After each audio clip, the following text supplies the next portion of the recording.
안녕하세요. 주식마법사TV입니다. 10월 8일 목요일 종목 리뷰 및 내일의 관심 종목에 대해서 말씀드리겠습니다. 먼저 영상 보시기 전에 좋아요, 구독, 알림 버튼 부탁드립니다.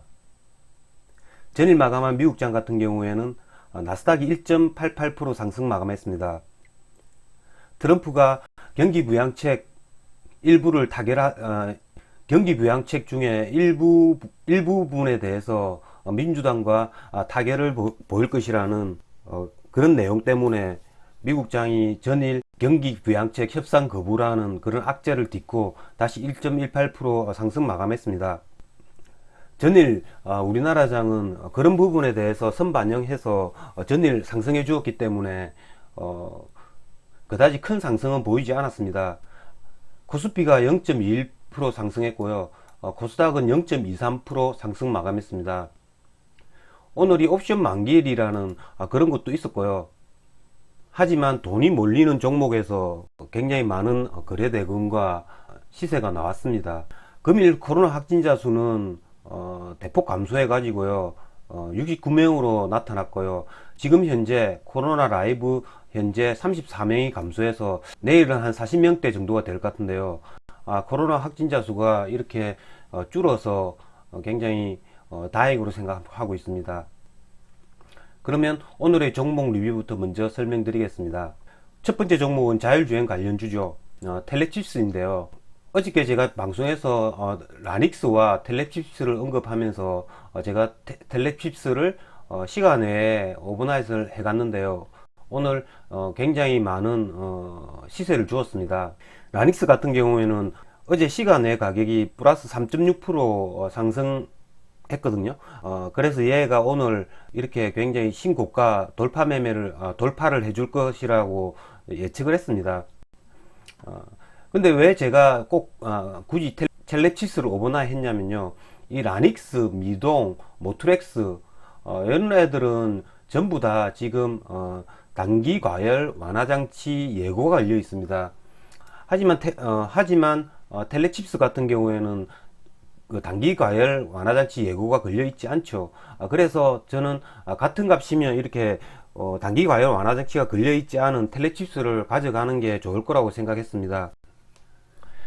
근데 라닉스 같은 경우에도 오늘 단기 과열 완화 장치 예고가 걸려 있었기 때문에 시세를 주다가 끝내는 이렇게 마이너스 3.66%로 하락 마감했습니다. 저는 아침에 텔레칩스를 거래를 했는데요. 전일 시간에 종가가 15,000원으로 시작했는데요. 오늘 시초가가 15,450원, 그러니까 거의 한 4.4% 상승해서 시초가를 시작했습니다. 시초가를 시작하자마자 얘는 굉장히 슈팅을 줬는데요.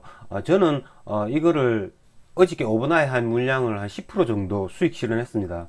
제가 어저께 세 종목을 오버나잇을 했는데요. 플랫칩스, 제이시언, MS 오토텍, 이 중에서 텔레칩스만 시세를 줬습니다. 저는 제이시언 같은 경우에는 이 부분에서 다 매도했거든요. 전량 매도했습니다. 왜냐하면 이게 아침부터 이렇게 긴 음봉을 그리고 그다지 강한 모습을 보이지 못했기 때문에 이 두 종목이 테마를 형성하거나 좋은 재료를 갖고 있는 종목이 아닙니다. 역시 테마를 갖고 있고 좋은 재료를 갖고 있는 놈들이 이렇게 상승을 해줄 때는 같은 그래프라도 이렇게 해주는 겁니다. 자, 이런 자율주행 관련주들은 D-Day를 테슬라의 자율주행 관련차가 발표될 때까지 그때를 기대를 잡으면 계속 한번 쳐줬다가 다시 깔아앉고 쳐줬다가 깔아앉고 이런 모습을 반복해서 보여줄 것 같습니다. 자, 다음은 SV 인베스트먼트인데요. SV 인베스트먼트 같은 경우에 전일 상한가를 갔죠. 하지만 시간 외에 물량을 맞았는데요. 시초가가 거의 보합에 시작했습니다. 0.86%, 저가가 마이너스 한 5%, 고가가 17% 고가를 만들어 줬는데요. 이걸 분봉 차트를 한번 보시면요. 자, 아침 시초가에서 시초가가 보합에 시작했다가 살짝 쳤다가 다시 이렇게 무너집니다. 이건 당연한 수순이죠. 왜냐하면 어저께 시간 외에서 물량을 맞았기 때문에 얘네 같은 경우에는 아침에 오늘 나스닥도 올라줬고 그래서 살짝 이렇게 쳐줬습니다. 그러다가 다시 하락 그래프가 나옵니다. 이게 마이너스 한 5% 지점인 것 같은데요. 저는 거래를 거의 하지 않았습니다.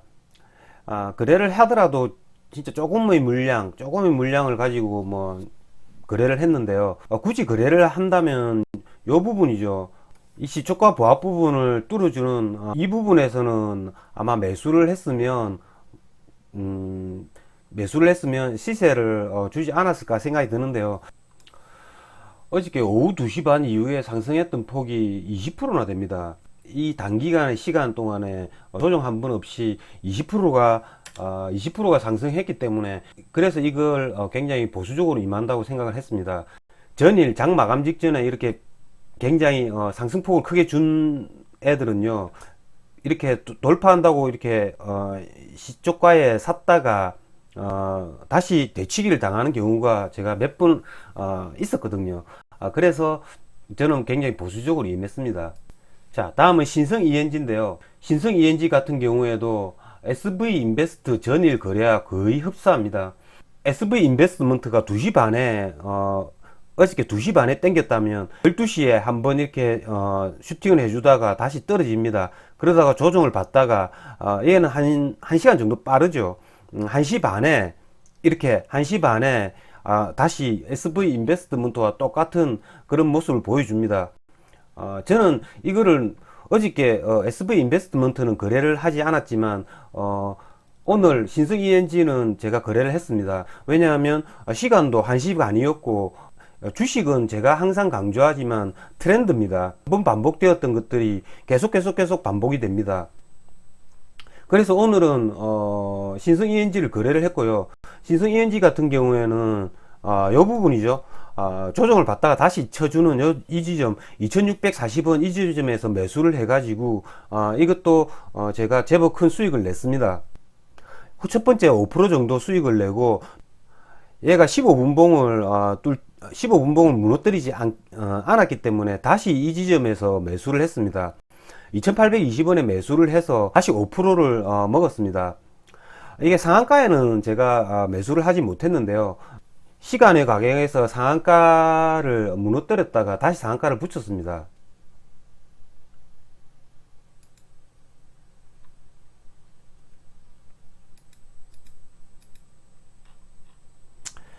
자, 시간의 가격, 시간에 4시 10분에 살짝 이렇게 물량을 맞고 무너졌습니다. 하지만 다시 상한가를 붙여가지고요.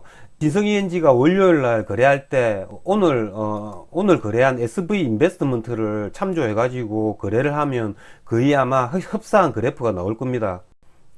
이렇게 거래를 해주면 됩니다. 왜냐하면 신성 ENG 같은 경우에는 지금 태양광 테마가 다시 부활을 했습니다. 신성 ENG가 상한가를 갔을 때 SDN이 22.64%, 오성첨단세 소재가 10% 정도, 그리고 하나솔루션도 10% 정도 상승했습니다. 신성 ENG 같은 경우에는 지금 고점을 돌파했죠.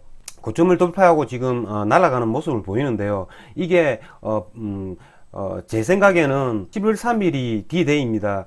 11월 3일 조 바이든 미국 대통령이 당선될 때까지 아마 얘네들은 아마 그린 뉴딜 관련주, 풍력 관련주들과 함께 돌아가면서 이게 시세를 줄 것 같은데요. 10월 달에는 이렇게 재료가 남아있는 자율주행 관련주들과 함께 태양광 관련주들을 거래하면 될 것 같습니다. 하나솔루션 같은 경우에 오늘 굉장히 좋았는데요. 하나솔루션이 외국인과 기관의 쌍끌이 매수가 들어왔습니다. 기관이 67만 주, 개인이 65만 주의 대규모 매수가 들어왔고요. 연기금이 43만 주가 매수를 했습니다. 하나솔루션이 이거 완전히 V자 그래프를 만들어 줬는데요. 미대선 조 바이든의 당선 그런 당선 쪽으로 이 기관들도 지금 베팅을 하고 있는 것 같은데요. 어저께 제가 방송에서 만약 프로그램 매매가 나오고 외국인이나 기관의 매도가 나온다면 개별 주식 선물 매도로 대응하려고 했는데요. 이게 아침부터 프로그램 매수가 들어옵니다. 지금 9시 2분인데요. 이렇게 프로그램 매매가 이렇게 순매수가 들어와 가지고 저는 매도로 대응할 수가 없었습니다. 잠정 투자도 보시면요, 기관도 같이 매수세가 들어옵니다. 이래서 이런 까닭에 하나 솔루션을 제가 매도로 대응할 수 없었는데요. 이 월요일장 같은 경우에 이게 단기간이 굉장히 많이 올랐기 때문에 프로그램 매매를 보고 매수를 할지 아니면 매도를 할지 그거를 결정하도록 하겠습니다. 다음은 SK바이오인데요. SK바이오판 같은 경우에는 제가 어저께 이야기했죠. 기간의 물량이 점점점 소진되고 있다고요. 오늘 보시면 기간이 5만 주가 매수가 나왔는데 이걸 외국인이 오늘 또 다 받았습니다. 기간의 물량이 조금씩 줄고 있고요. 170만 주 중에서 73만 주 정도가 나왔거든요. 장중에 SK바이오팜을 일부 물량을 매수를 했습니다. 이거는 계속 조금씩 저도 장기적 관점에서 조금씩 매수를 해보도록 하겠습니다. 자, 다음은 현대약품인데요. 어저께 방송에서 현대약품하고 광동제약을 언급을 했는데요. 현대약품과 광동제약은 제가 어저께 방송에서 말씀드린 그대로 됐습니다. 현대약품이 시초가가 16%, 고가가 18%, 종가가 0.6%로 마감했는데요. 광동제약 역시 마찬가지입니다. 시초가가 12%, 고가가 14%, 종가는 마이너스 0.48%로 마감했는데요. 제 방송을 들으시고 이 현대약품하고 광동제약을 거래를 피해 가셨다면 저는 정말로 보람을 느끼겠습니다. 오늘 제가 거래했던 아까 말했던 텔레칩스가 이렇게 수익이 났고요. 그리고 신성이엔지도 이렇게 수익이 났습니다. 루미마이크로 이거는 뭐 잠깐 단타를 친 거고요. 저도 이렇게 손실이 나는 부분도 있습니다. 하지만 이 손실의 폭이 수익의 폭보다 훨씬 작습니다. 여러분도 거래를 하다가 완벽하게 다 수익을 낼 수는 없습니다. 모두 어떻게 손절매를 잘하고 어떻게 빠져나오고 어떻게 수익을 극대화시키고 이런 것이 주식 거래를 하면서 돈을 벌 수 있는 방법입니다. 어느 유튜버가 실전 거래를 보여주시는 유튜버를 봤는데 항상 똑같은 금액을 완타에 똑같이 거래를 하는 걸 봤습니다. 저는요 그걸 보면서 좀 안타까웠는데요. 왜냐하면 주식 거래는 포카하고 비슷합니다. 포카에 패를 돌리죠. 제가 만약에 에이스 3개를 들고 있는 거하고 패가 안 좋은 패가 들고 있는 거하고 배팅을 똑같게 할 수는 없습니다. 그 포커판에서 에이스 3개를 들고 먼저 시작하는 거나 똑같기 때문에 굉장히 많은 물량을 매수를 해야 됩니다. 하지만 그게 조금은 내가 의심이 가거나 조금 보수적으로 임해야겠다라고 생각되는 부분들을 거래할 때는 굉장히 제가 평소에 거래하는 것보다도 물량을 줄이거나 아니면 거래를 하지 말아야 됩니다. 항상 똑같이 그애들이 슈팅을 해준다고 같이 똑같은 돈을 가지고 배팅을 한다면 그 확률은 제가 보기에는 반밖에 되지 않습니다. 자, 하루에 한 종목씩 나옵니다. 어저께는 SV 인베스트먼트, 오늘은 신성 ENG, 그 전날은 뭐 나인테크였죠. 뭐 이런 종목이 하루에 한 종목씩 나오는데 돌파 매매를 하는데 어떻게 똑같이 그렇게 거래를 할 수가 있을까 저는 좀 의문이 들고요. 그렇기 때문에 여러분들은 거래를 하실 때 이게 정말로 되는 건지 이게 정말로 안 되는 건지 이걸 짧게 먹어야 되는 건지 아니면 길게 먹어야 되는 건지 그런 거에 대해서 이번 3일 연휴 동안에 심도 깊게 연구를 해보시고 고민을 좀 해보셔야 됩니다. 자, 날씨가 조금 쌀쌀해졌는데요. 여러분 건강에 유의하시고요. 3일 연휴 동안에 좀 쉬시면서 주식 공부도 하시고 요즘에 산이 좋으니까 산에도 한번 올라가 보시고 좀 마음을 리프레시 해가지고 월요일장에 상쾌한 마음으로 다시 거래를 해주시면 될 것 같습니다. 이상으로 주식마법사TV를 마치겠습니다. 제 영상이 도움이 되셨다면 좋아요, 구독, 알림 버튼 부탁드립니다. 끝까지 시청하신 분들에게는 보유 종목이 급등할 수 있게끔 마법을 걸어 드리겠습니다. 윙가르디움 레비오사. 감사합니다.